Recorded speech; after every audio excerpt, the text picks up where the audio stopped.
Sebelumnya saya ucapkan terima kasih kepada Bapak karena sudah meluangkan waktunya untuk saya wawancarai hari ini. Wawancara hari ini kita tentang bagaimana Bapak dalam pengambilan keputusan.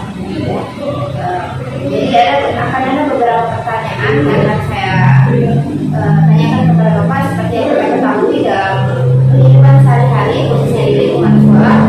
Kita pernah dihadapkan kepada baik itu dilema etika maupun dengan kasus-kasus yang berhubungan dengan kehidupan moral.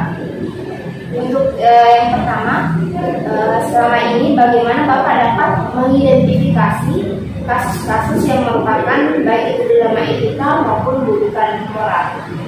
Jadi gini, kembali pada definisi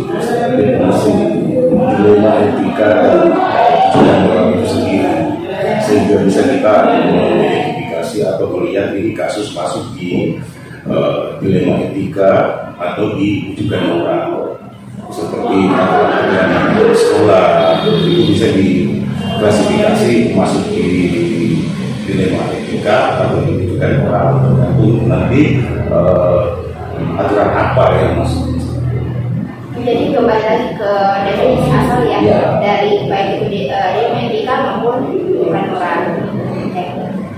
Selama ini bagaimana Bapak menjalankan pengambilan keputusan di sekolah Bapak, terutama untuk kasus-kasus di mana ketika ada dua kepentingan yang sama-sama benar atau sama-sama mengandung nilai kebajikan? Ya, itu lebih ke dilema etika ya. Jadi untuk pengambilan keputusannya sendiri itu sangat hati-hati. Artinya begini, bahwa suatu aturan dibuat itu kita juga harus melihat ini nilainya kemana kebajikan. Jadi lebih pada pengambilan keputusan itu tidak serta-merta bahwa aturan itu dibuat langsung diterapkan ke anak-anak seperti aturan tata tertib. Jadi ada aturan tata tertib itu yang bisa longgar tergantung dari alasan pribadi atau permasalahan yang dihadapi oleh anak itu sendiri. Jadi balik lagi ya, kira-kira kalau misalkan ada pelanggaran, balik lagi kira-kira alasannya apa? Ya. Kemudian langkah-langkah atau prosedur seperti apa yang biasa Bapak lakukan selama ini? Kalau langkah-langkah dan prosedurnya memang di dalam aturan-aturan ini kembali ke aturan sekolah. Bicara di aturan tertentu di sekolah. Kalau dilihat dari dilema etika itu bahwa dalam pengambilan keputusan memang itu sudah ada langkah-langkah bahwa seperti keputusan apa yang harus diambil atau pelanggaran apa yang terjadi itu langkah-langkahnya seperti ini. Kemudian hal-hal apa saja yang selama ini Bapak anggap efektif dalam pengambilan keputusan pada kasus-kasus dilema etika? Yang efektifnya itu, yang paling efektif itu dalam pengambilan keputusan itu yaitu yang berhubungan dengan kasus dilema etika itu, ya itu bisa diselesaikan secepat mungkin supaya apa yang terjadi itu tidak berlarut-larut. Jadi kan semua aturan atau pengambilan keputusan di dalam sekolah itu sudah dituangkan di dalam tata tertib atau aturan-aturan. Jadi sebisa mungkin semua kasus yang terjadi itu bisa diselesaikan dengan cepat. Hal-hal apa saja yang selama ini merupakan tantangan? Kan kalau yang tadi itu hal-hal apa saja yang dianggap efektif. Nah, kalau yang sekarang hal-hal apa saja yang selama ini merupakan tantangan dalam pengambilan keputusan pada kasus-kasus dilema etika? Tantangan. Kalau berbicara tantangan itu sangat banyak kalau tantangan. Ya, apalagi dalam kasus-kasus dilema etika bahwa berbeda masalah itu berarti berbeda juga cara pengambilan keputusannya. Jadi ini merupakan tantangan bagi mengambil keputusan sendiri. Jadi kalau di sini itu tergantung dari masalah apa, kasus apa itu masing-masing punya kapabilitas atau ada memang yang bisa menangani hal itu. Tetapi ini mengatakan kalau aturan itu global, tapi semua orang bisa kita harus sepakat dalam mengambil keputusan itu. Itulah yang menjadi tantangan bahwa banyak orang atau banyak pengambil kebijakan itu ingin menyelesaikan suatu kasus itu, berarti banyak pendapat. Itu yang merupakan tantangan. Setiap kasus memiliki solusi yang berbeda. Ya, solusi berbeda. Terus dalam menyelesaikan solusi terkadang juga banyak pendapat Ya. yang datang, dan disitulah tantangannya mendapatkan kira-kira solusi yang benar. Ya, karena sepakat buat menyelesaikan kasus itu. Kemudian, apakah Bapak memiliki sebuah tata cara atau jadwal tertentu dalam sebuah penyelesaian kasus di Amerika? Apakah Bapak harus menyelesaikan tepat atau Bapak memiliki sebuah jadwal untuk menyelesaikannya? Kemudian, kira-kira bentuk atau prosedur seperti apa yang Bapak lakukan? Ada jadwal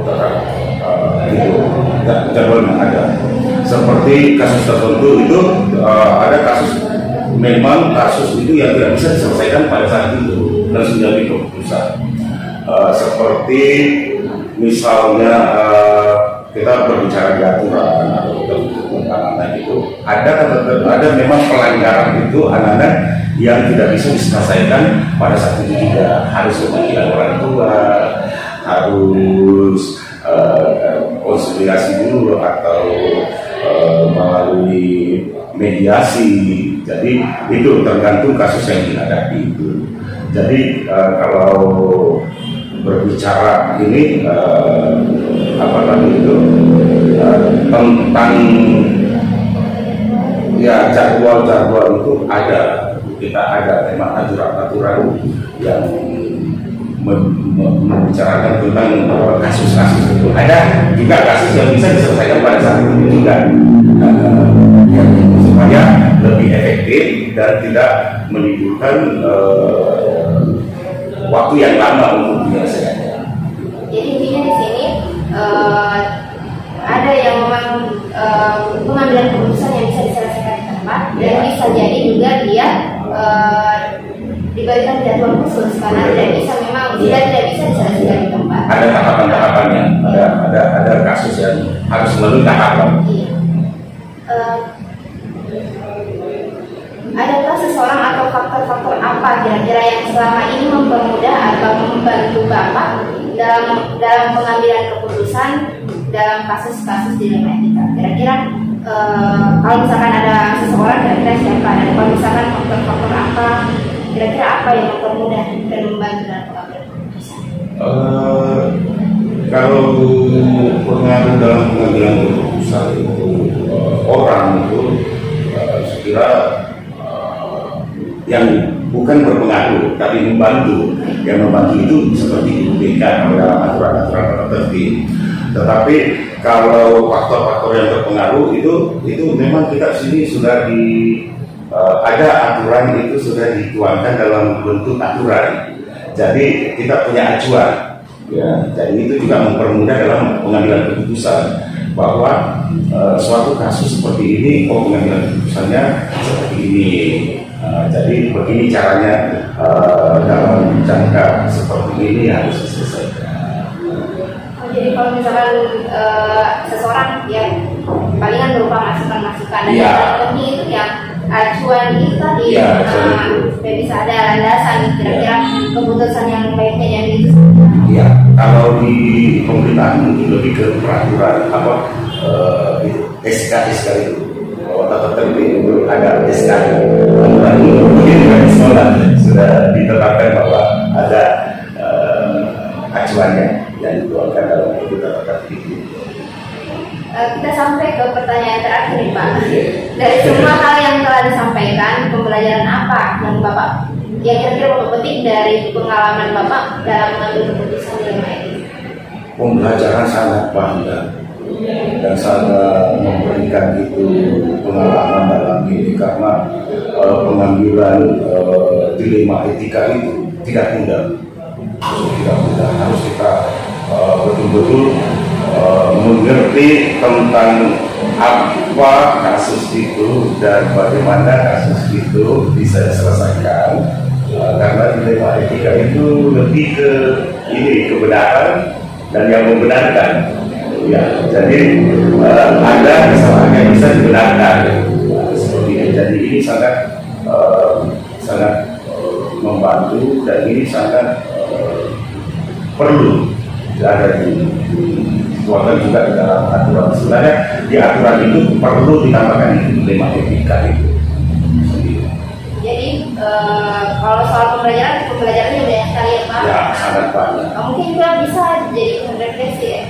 Bisa ini ya untuk kedepannya. Ya. Pembelajaran kedepannya. Ya itu tadi Pak pertanyaan yang akan saya berikan tentang pengambilan pesan. Terima kasih banyak Pak waktu hari ini. Ya. Assalamualaikum warahmatullahi wabarakatuh. Assalamualaikum Pak. Waalaikumsalam warahmatullahi wabarakatuh. Iya, Pak. Gimana? Ibu Ibu Sakinah yang SMP matematika tadi? Iya Pak. Jadi begini Pak, kan saya ini ikut ini program guru penggerak angkatan 5. Terus saya dapat tugas untuk mewawancarai 2 kepala sekolah. Kan yang satunya sudah ada dari sekolah saya. Nah, satunya lagi saya mau minta bantuannya Bapak untuk saya wawancara hari ini. Oh iya, bisa. Iya. Yang penting pertanyaannya tidak berat-berat. Kayak soal S2. Iya Pak. S3 ya. Iya. Silakan. Iya, jadi wawancaranya ini tentang pengambilan keputusan Pak. Kan selama ini kita biasa terkadang dihadapkan pada baik itu dilema etika ataupun bujukan moral. Pertanyaan pertama ya Pak. Selama ini bagaimana Bapak dapat mengidentifikasi kasus-kasus yang merupakan dilema etika atau bujukan moral? Iya, jadi biasa kami ada kasus-kasus siswa misalnya dalam hal melanggar kedisiplinan. Ya biasa memang kita terbentur dengan aturan yang ada di sekolah. Jadi betul tadi biasa kita berhadapan dengan dilema etika, ya dilema etika. Jadi contoh misalnya siswanya datang terlambat ya, mestinya kan siswa masuk jam 7.15. Ya, Pak. Nah, tapi siswa ini datanya misalnya jam 8. Nah, ini kan sesuai aturan sekolah dia sudah melanggar, ya dia sudah melanggar. Nah, terkadang guru-guru kita langsung menjudge ketika ada anak-anak terlambat seperti itu, ya tanpa apa? Mungkin ada sebagian guru langsung memberikan sanksi misalnya kepada anak tersebut ya. Nah, tapi saya selaku kepala sekolah selalu mengingatkan kepada teman-teman yang menangani siswa tersebut bahwa tolong ditelusuri dulu, ditanya-tanya dulu kenapa siswa tersebut terlambat. Nah, jadi ketika ditanya-tanya siswa terlambat ternyata ada banyak ya versi yang didapatkan. Ya contohnya misalnya ada anak yang terlambat, maaf Pak, terlambat karena saya harus membantu orang tua saya misalnya penjual nasi kuning. Jadi pagi-pagi kebetulan bapaknya misalnya berhalangan, jadi dia yang bantu sehingga terlambat. Nah, secara aturan anak ini kan terlambat, tapi secara sosial dia membantu orang tuanya, justru itu juga sesuatu yang saya pikir semua anak harus membantu orang tua. Nah, tentu kalau berhadapan dengan kasus seperti ini, kita masuk pada dilema etika. Gimana nih, melanggar berarti tambah poin pelanggarannya atau tidak? Nah, kalau saya sarankan kepada teman-teman yang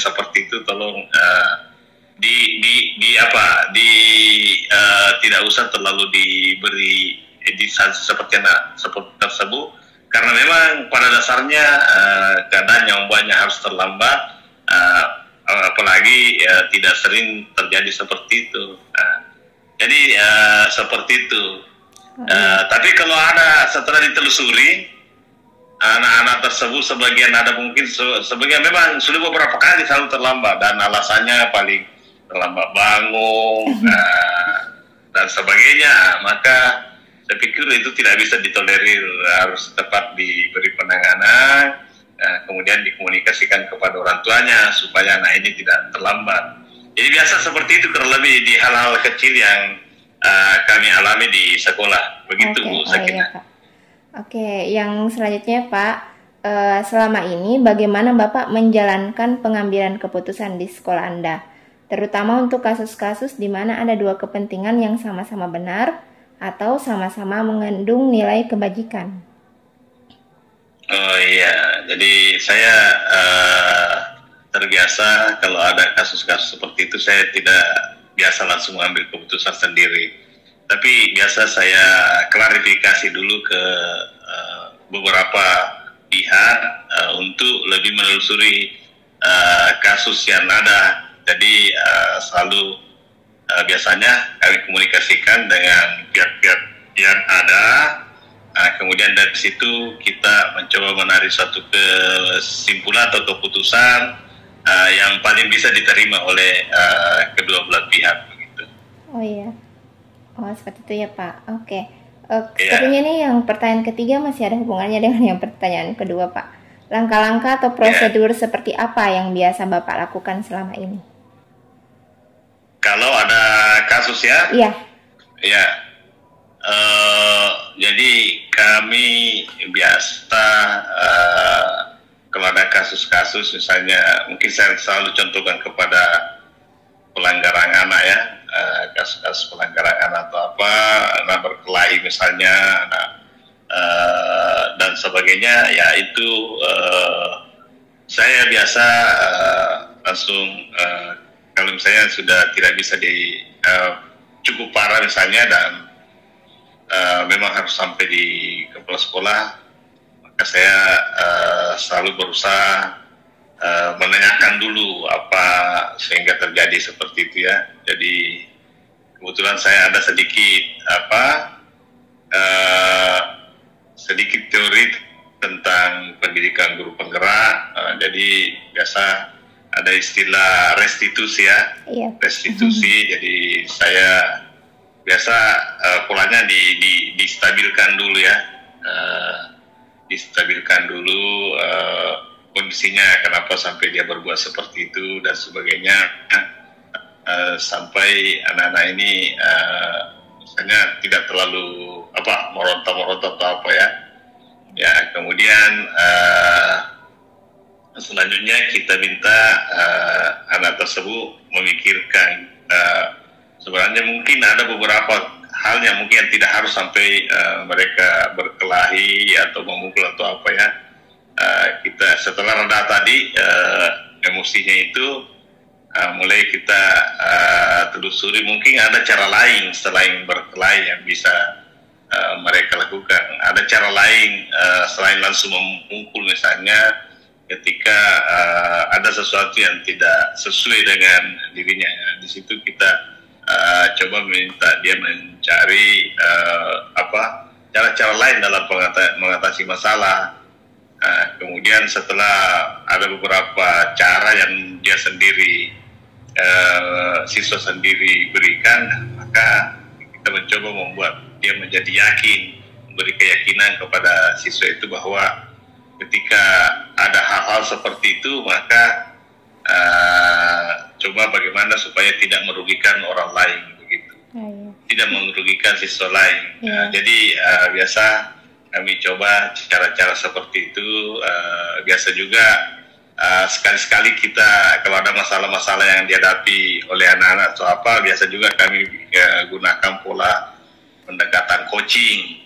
Kita coaching anak-anak yang mengalami masalah seperti itu dengan cara menggali apa yang menjadi masalahnya, dan kemudian dicoba mereka sendiri berpikir bagaimana bisa keluar dari masalah yang dihadapi.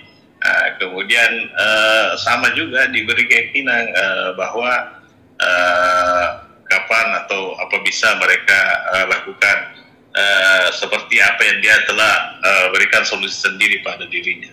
Ya, kurang lebih begitu kami coba terapkan di sekolah kami. Jadi di sini Bapak mengcombine antara segitiga restitusi dan teknik coaching ya Pak? Iya. Iya, oke. Restitusi dengan coaching. Ya. Ya, meskipun kemudian belum terlalu tapi coba kita terapkan. Iya. Oke Pak, pertanyaan yang keempat, hal-hal apa saja yang selama ini Bapak anggap efektif dalam pengambilan keputusan pada kasus-kasus dilema etika? Ya, pada kasus-kasus dilema etika, ya tentu itu tadi yang efektif kita harus identifikasi memang apa permasalahannya sebenarnya ya. Kalau memang dia masuk kategori ini berada pada dilema etika, ini kan dua-duanya benar ya, dua-duanya benar, namun ada satu yang melanggar aturan, yang satu mungkin dia tetap sedang melaksanakan misalnya sosialnya kepada orang lainnya. Jadi biasanya seperti itu kita yang paling pertama adalah identifikasi kasusnya kenapa seperti itu. Kemudian kita lihat sejauh mana pengaruhnya terhadap sekolah atau aturan sekolah. Kalau memang bisa ditolerir, saya pikir tidak ada masalah.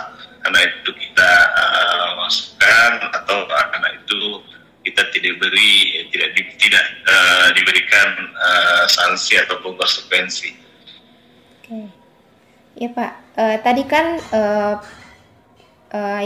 yang Bapak anggap efektif dalam pengambilan keputusan. Nah, sekarang yang saya mau tanyakan ke Bapak, hal-hal apa saja yang selama ini merupakan tantangan dalam pengambilan keputusan pada kasus-kasus dilema etika? Tantangannya kira-kira seperti apa?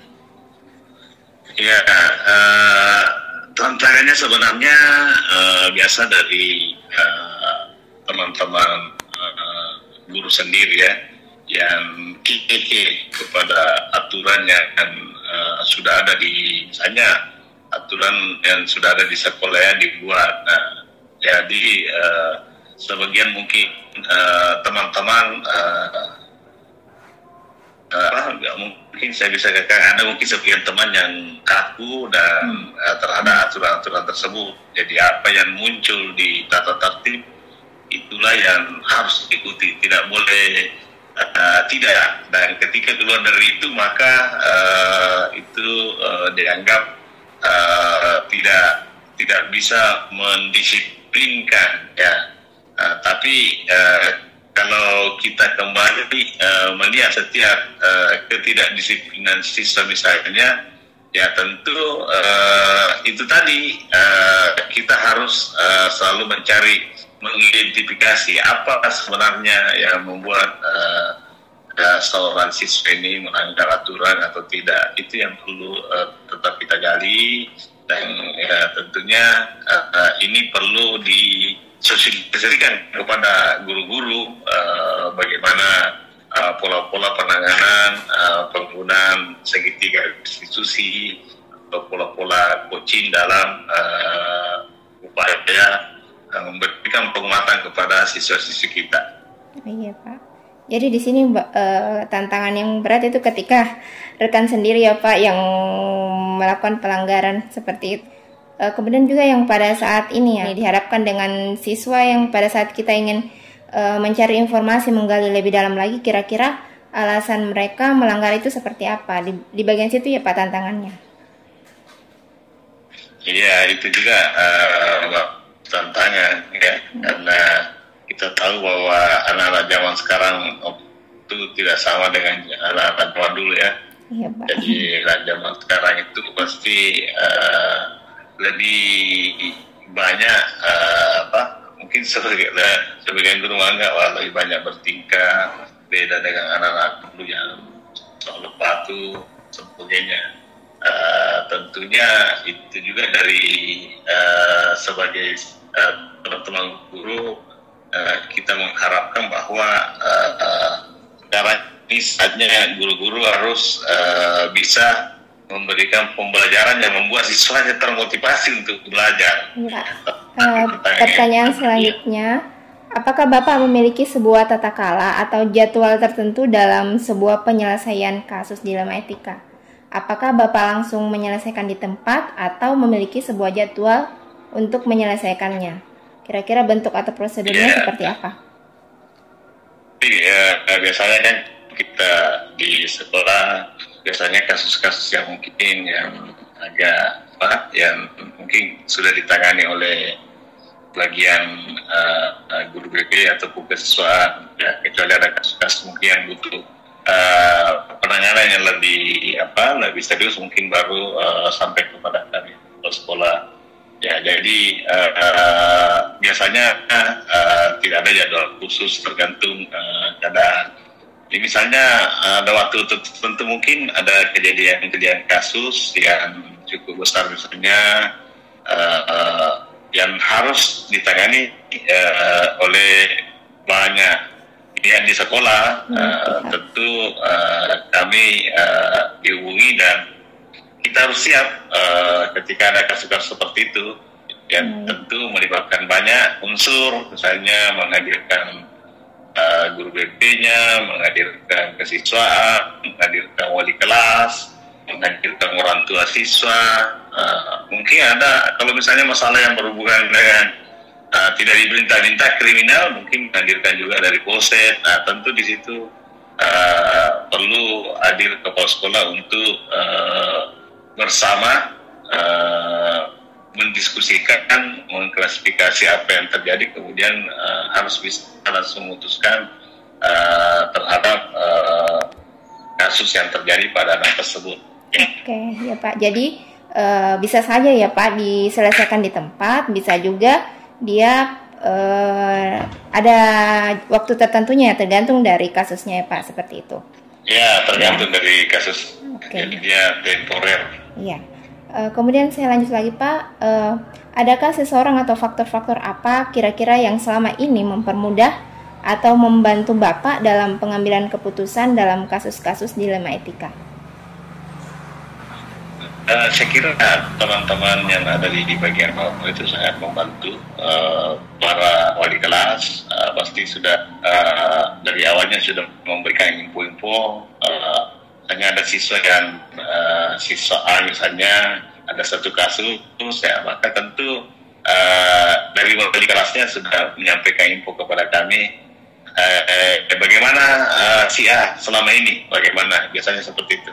Maka tentu info-info tentang karakter si anak ini sudah kami dapati di wali kelasnya. Kemudian mungkin lari ke BP-nya. Kita minta bagaimana selama beberapa kali, mungkin selama beberapa semester, coba lihat datanya si anak ini, ada tidak informasi-informasi yang bisa kita dapat.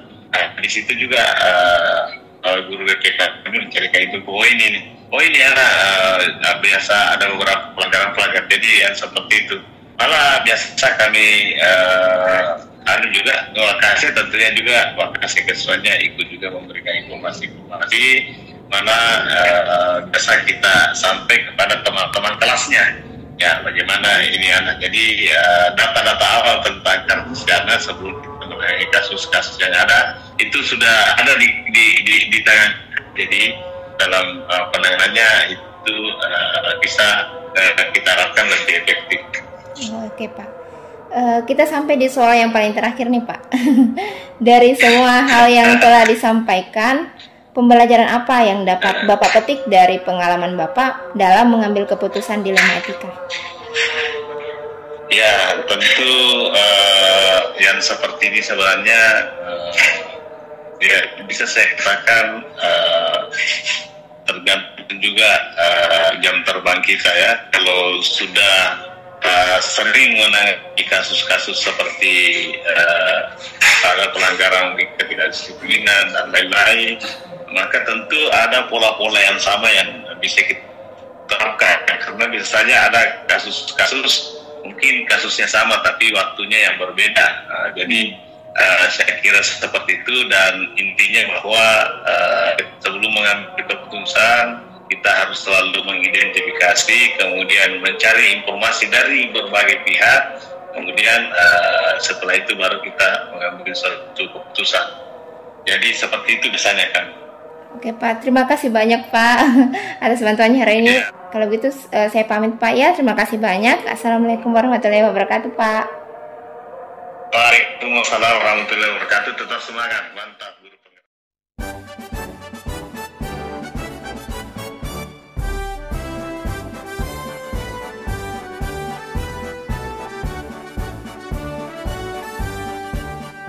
Bulatkan tekad, kuatkan hati, negeri ini memanggilmu kawan. Belajar bergerak berbagi untuk negeri, guru penggerak majukan pendidikan. Guru penggerak menghamba pada murid, kreatif rancang pembelajaran. Hargai potensi, tingkatkan prestasi, lahirkan profil pelajar Pancasila. Belajar bergerak berbagi untuk negeri, kita menjalin kolaborasi. Belajar bergerak berbagi untuk negeri, demi bakti pada Ibu Pertiwi.